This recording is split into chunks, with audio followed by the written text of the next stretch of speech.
The Buddha's teaching: think with hope, let go of your burdens, and peace will come on its own. There are days when our hearts feel as heavy as if we were carrying an entire dark sky inside. Worries, wounds, and all the things that have not gone the way we hoped quietly pile up, layer by layer, like fine dust covering the window of the soul, until we forget that we, too, deserve peace. We keep chasing what we do not yet have and overlook what is already here. We keep clinging to what is gone and fail to notice what still remains. In this life, whenever something is gained, something else will be lost. That is a law no one can change. Not everything we give comes back to us right away. But life has never truly been unfair. There are only times when we are not yet quiet enough to understand the meaning of what we are going through. There are kinds of exhaustion no one can see. During the day, we still work, still smile, still talk, still try to appear normal so no one has to worry. But at night, when the noise of the world softens, when the house grows dimmer, when everyone else slowly falls asleep, and only we remain with our own hearts, that is when we feel clearly how many things are pressing on our chest. A bill we still do not know how to cover, a payment coming due, a debt not yet repaid, a job that is draining us, yet one we still cannot let go of, a child growing up day by day with so many needs to think about, a loved one who needs us to stay strong just a little longer, a home we feel we are not allowed to let collapse. There are days when we are not sad because of any one specific thing. We simply feel tired, a kind of tiredness that sinks into every thought, every breath, every glance. Tired to the point that we no longer know where to begin untangling it all. Adults often no longer cry over small things, but they can go silent because of things too heavy to put into words.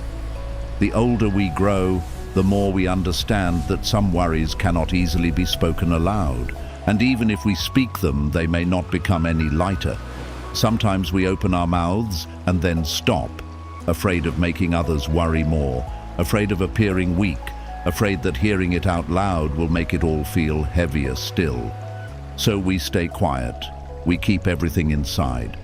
We move through life while holding ourselves together for others, even though somewhere deep down, we too are only hoping for a place to lean. That is the quiet loneliness so many adults carry. Not loneliness from having no one nearby, but loneliness from having too many things in the heart that cannot be set down. There are people who wake up each morning not because they feel full of energy, but because they have no other choice. They must get up to go to work. They must keep going because of rent, electricity, school fees for their children, medicine for their parents, food for the family, unexpected expenses, responsibilities that keep coming like waves. From the outside, they look strong, but only they know that some mornings they open their eyes and the heaviness is already there. Not because they hate life, but because life asks too much of them. They do not dare get sick. They do not dare rest. They do not dare fall apart. Not because they do not feel tired, but because there are people behind them who still need them to stand. Perhaps that is one of the deepest sufferings of human life. Not one sharp pain that comes and goes, but a long chain of small, unrelenting pressures. Not always dramatic, not always visible, but enough to wear down the heart little by little. The bills keep returning, the worries keep returning. The unfinished things stay there like small stones in our shoes, not enough to make us collapse at once, but enough to make every step ache. We tell ourselves we are used to it, but in truth, no one ever becomes used to carrying a burden. People only learn how to keep walking while holding it. The Buddha taught that life contains suffering. If we hear that only on the surface, it may sound discouraging. But when we understand it deeply, it becomes an act of compassion. Because when we look directly at the nature of life, we stop believing that everything must become easy before we are allowed to feel at peace. In this world, Everyone passes through seasons of heaviness. Some suffer because of illness, some because of love, some because of loss, and many suffer because of money, because of debt, because of responsibilities piling up, because they want to care for the people they love, yet do not know how to keep their own hearts from running dry. Suffering is not something strange. It is something deeply human.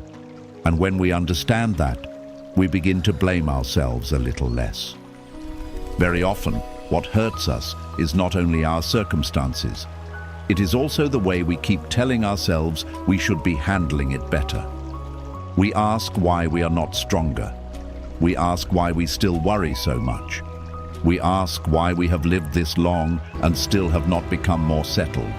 We keep looking at what is still not right, forgetting how much we have already endured just to arrive here. We push ourselves to be faster, better, calmer, tougher, while inside we are already close to empty.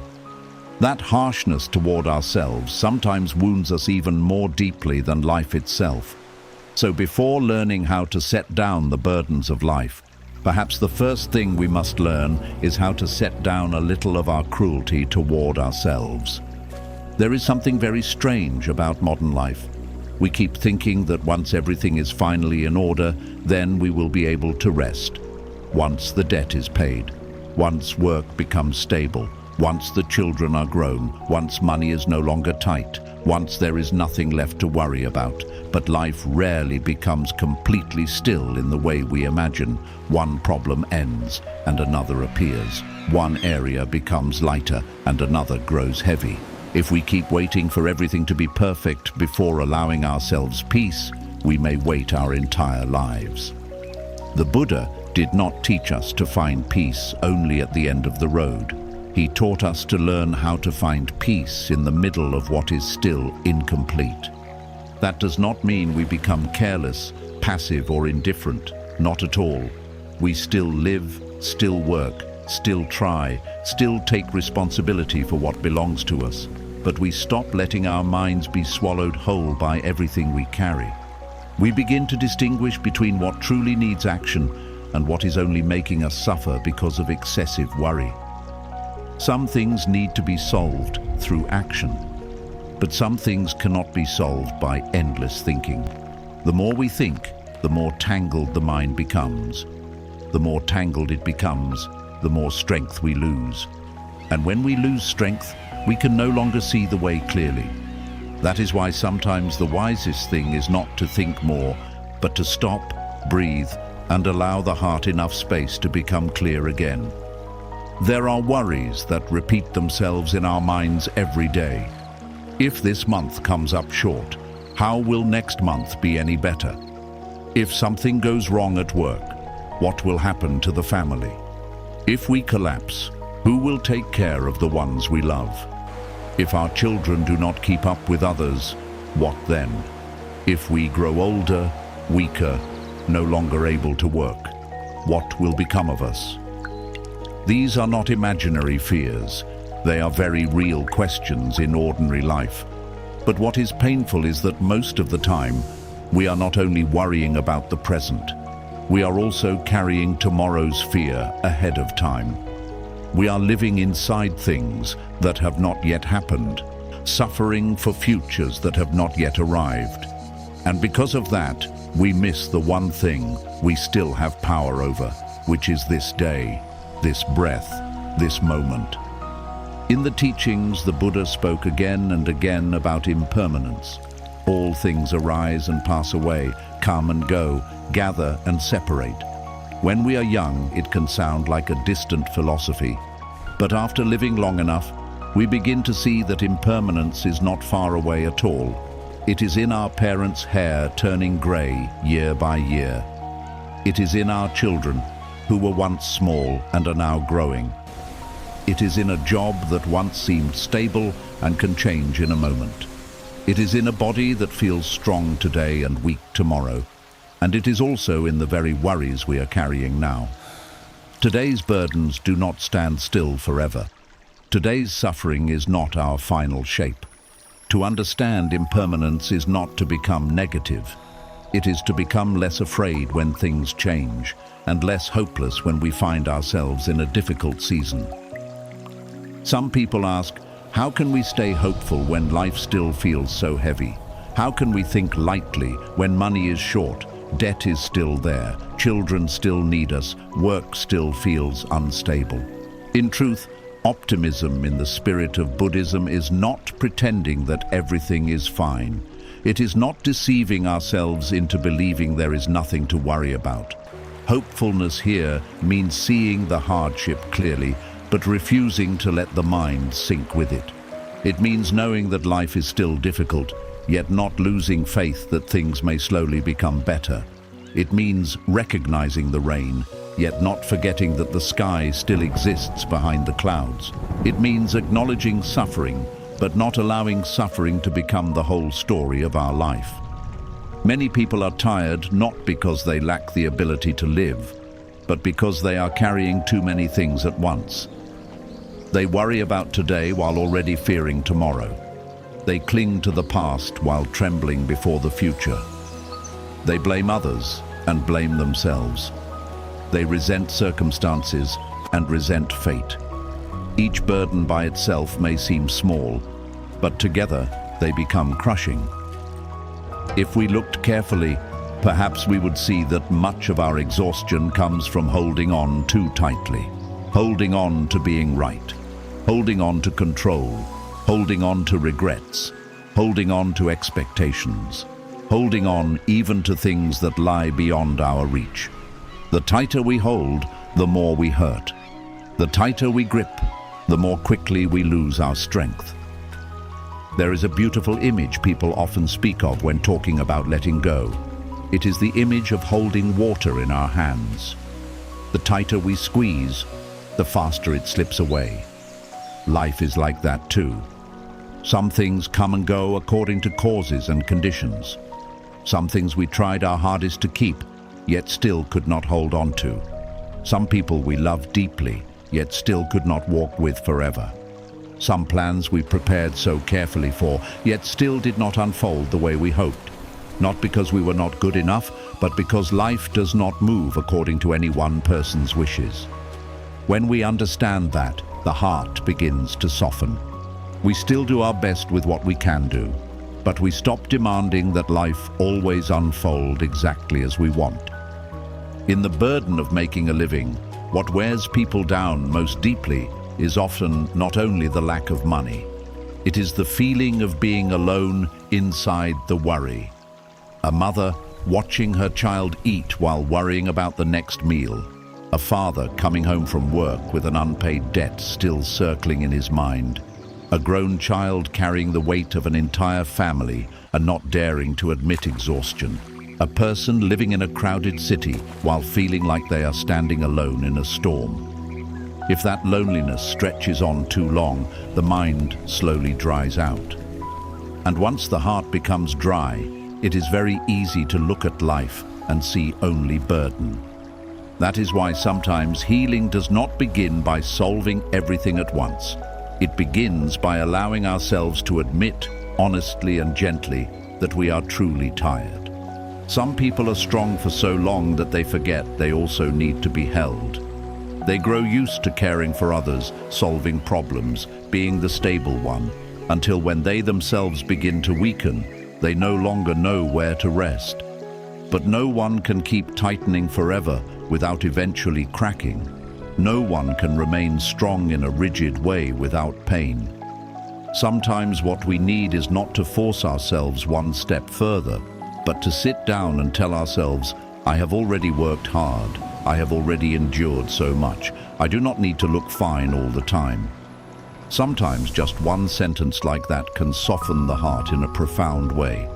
The Buddha taught compassion not so that we would immediately embrace all beings, but so that we would first know how to care for the heart within us that is so weary. Many people are gentle with others, yet severe with themselves. When others fail, we understand. When we fail, we judge. When others grow weak, we feel sympathy. When we grow weak, we call it failure. In time, such a way of living creates cracks in the heart. A person who does not know how to hold their own suffering cannot walk very far through life without drying up inside. So compassion toward oneself is not indulgence, it is wisdom. It is knowing that a heart pressured too long cannot open into peace. There are nights when we lie down and the mind still refuses to rest. We think about money, then work, then home, then the children, then tomorrow, then everything that could go wrong. The more we think, the less we sleep. The less we sleep, the more exhausted we become the next day. And so the tiredness of the body feeds the tiredness of the mind, and the tiredness of the mind deepens the tiredness of the body. In Buddhism, body and mind are never separate.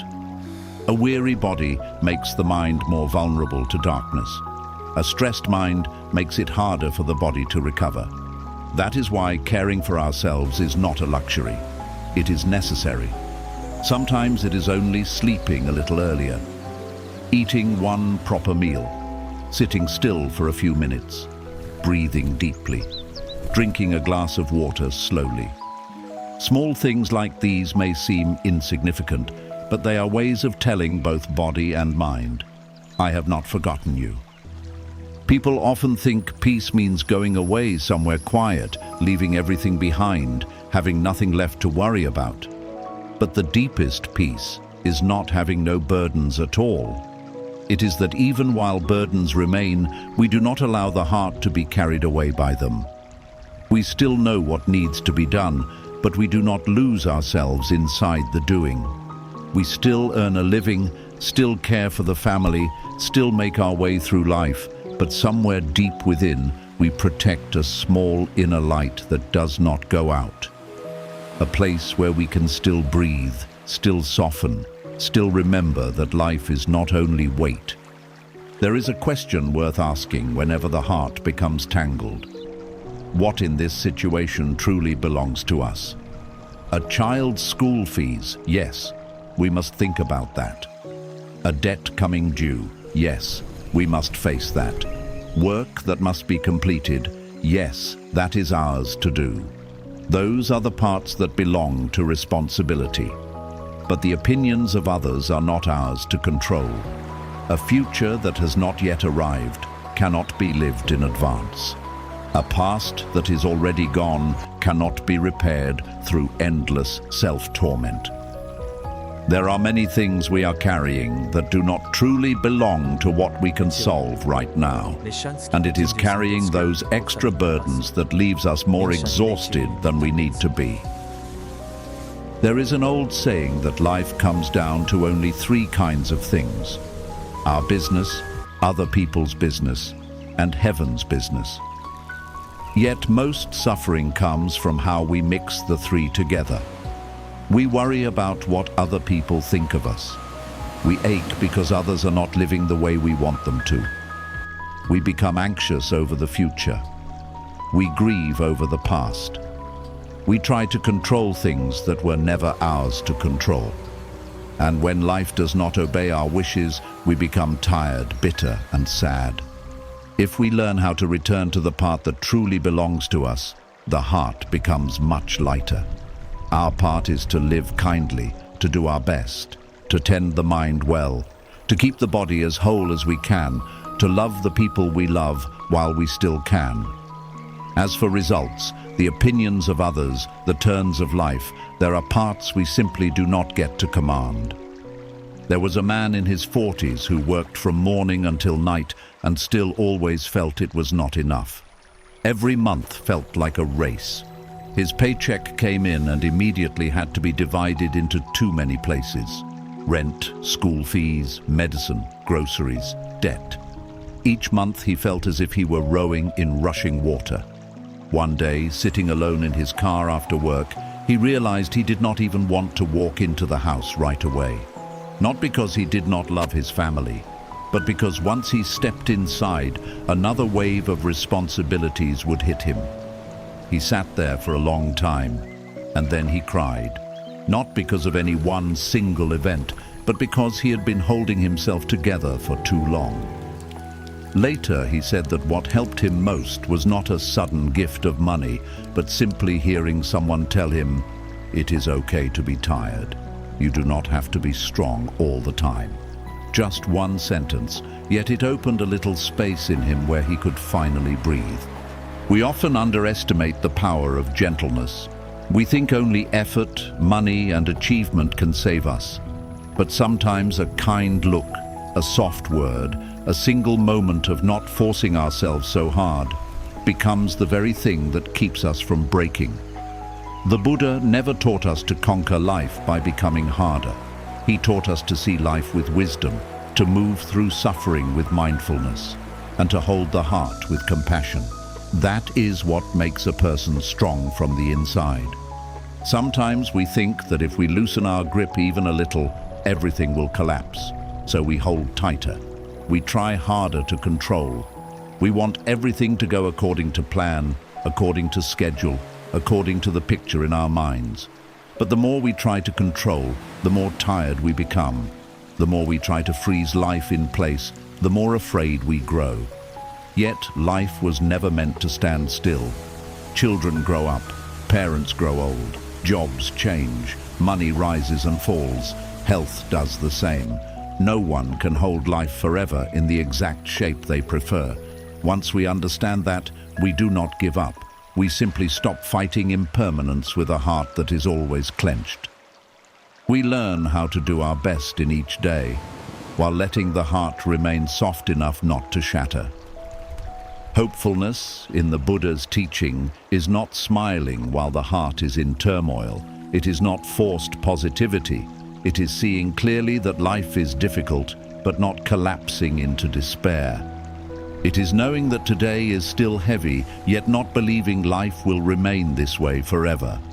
It is knowing that debt remains, but not allowing that debt to define our entire worth.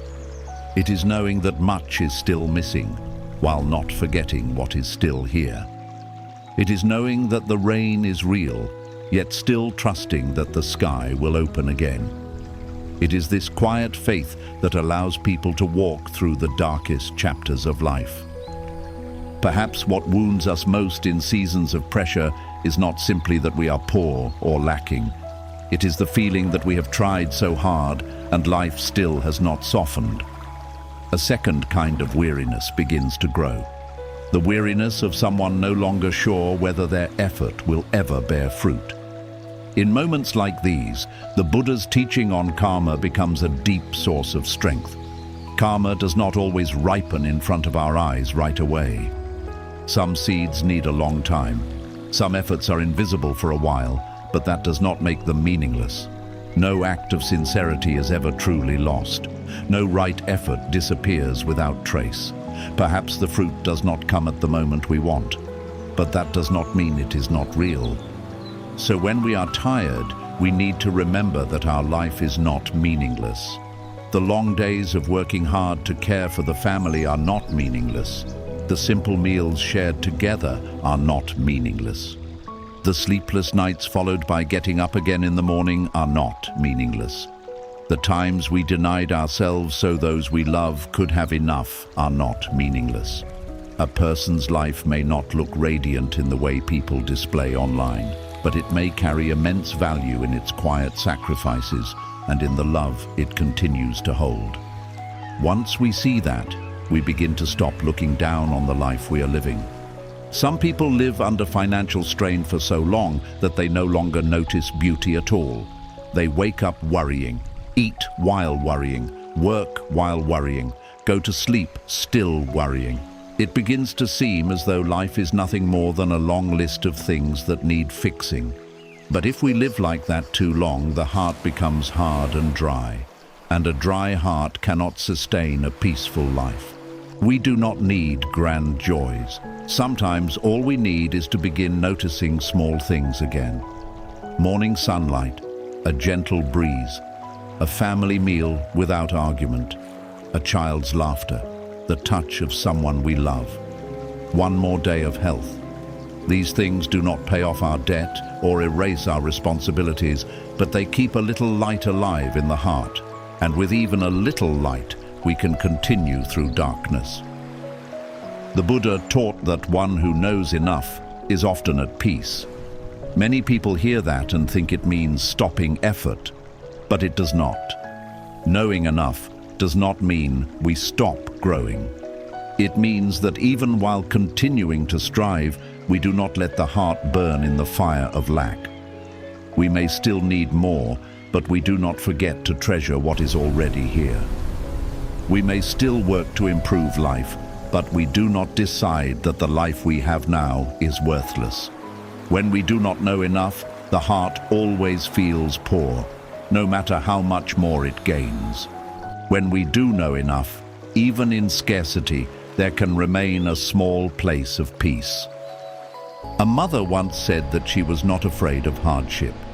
She was only afraid that one day she would become so exhausted that she would pour all of it onto her children.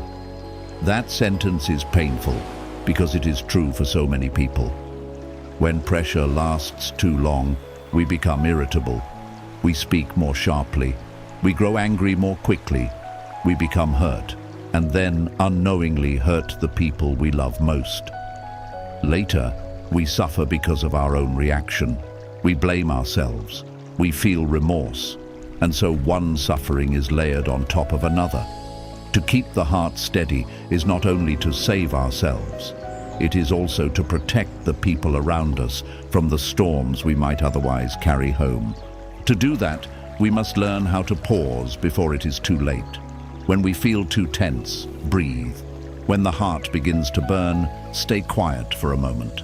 When the mind is spinning, do not decide anything right then. When we feel ourselves about to pour our frustration onto our loved ones, slow down. This is not weakness. It is mindfulness. A brief pause can save something long-lasting. One deep breath can preserve the peace of a home. One time choosing silence while anger is high can prevent wounds that later no apology can fully heal. In meditation, people often return to the breath. Not because the breath solves every problem in the world, but because the breath brings us back to ourselves. When the mind is tangled, the breath is a thin but steady thread that draws us out of the whirlpool of anxiety. We sit down, breathe in, and know we are breathing in, breathe out, and know we are breathing out.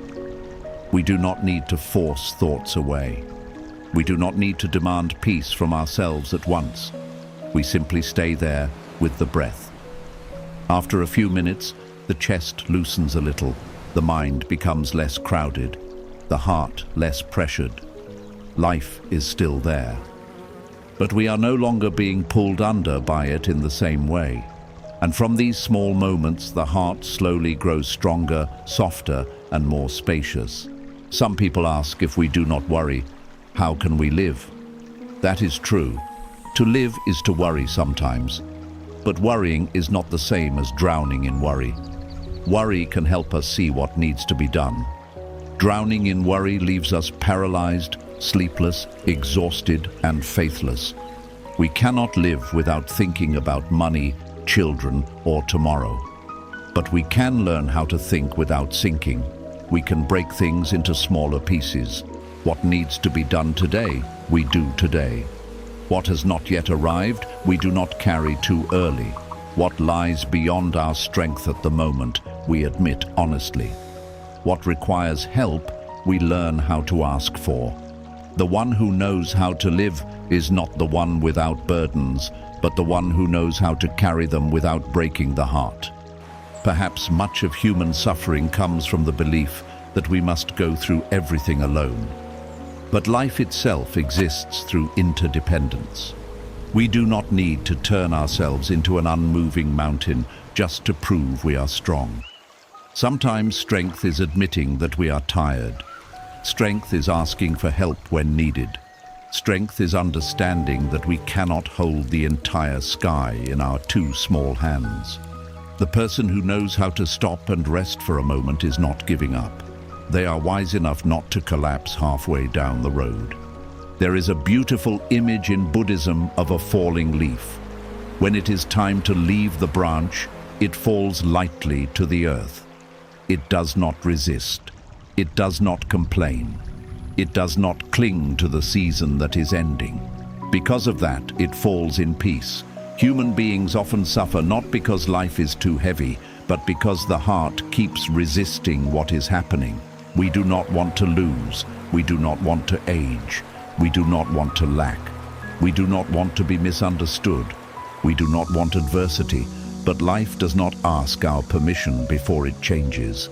The more we resist, the more we hurt. When we understand impermanence and causes and conditions, we begin to walk with life rather than fight against it. Not surrendering in defeat, but softening enough not to shatter. There are nights when, if we become quiet enough, we realize that what we need most is not some great miracle. It is only a small faith.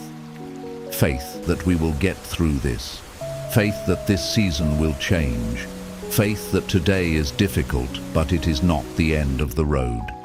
Faith that even if life takes much from us, there are still things no one can take if we protect the heart. Peace, kindness, gratitude, the ability to rise again after weariness. These are more precious than many things that can come and go in the outer world. In the end, what the Buddha's teaching offers to a tired person is not a way to escape life. It is a way to live differently within life. A way of living that does not deny hardship, but also does not let hardship extinguish the light within. A way of living that still worries, but does not fall into despair, that still strives, but does not torment itself, that keeps walking, but allows itself moments of rest. A way of living that understands we do not need to be perfect in order to deserve peace. We do not need to finish paying every debt before we are allowed to breathe. We do not need to become wealthy before we can soften. Even in this very moment, if we are willing to sit down, breathe slowly, look deeply, and release a little of our tightness, peace has already begun. If today our hearts feel heavy, let us try sitting quietly for a while. Do not rush to do anything. Do not rush to keep running. Just sit there, place a hand on the chest, listen to the breath, and say softly, "I have been tired. I have already tried very hard, and I still deserve peace." Sometimes healing begins with a sentence as small as that. Not dramatic, not miraculous, but real enough, warm enough. Enough to soothe a heart that has been straining for too long. Tomorrow, life may still contain the same bills, the same work, the same burdens. But perhaps after one night of becoming still, we will walk differently. A little lighter, a little gentler, a little less afraid. And sometimes that alone is enough to save us from a long season of exhaustion. May we, in the midst of these very human burdens, still keep a small light alive in the heart. May we, even surrounded by debt, money worries, responsibilities, and endless pressure, not forget that we too are human beings worthy of care. May we, after long seasons of carrying so much, still remain soft enough to smile, trusting enough to continue, still enough not to lose ourselves. And may we understand that peace is not when life no longer has storms. Peace is when, even in the middle of storms, the heart still remembers the way home.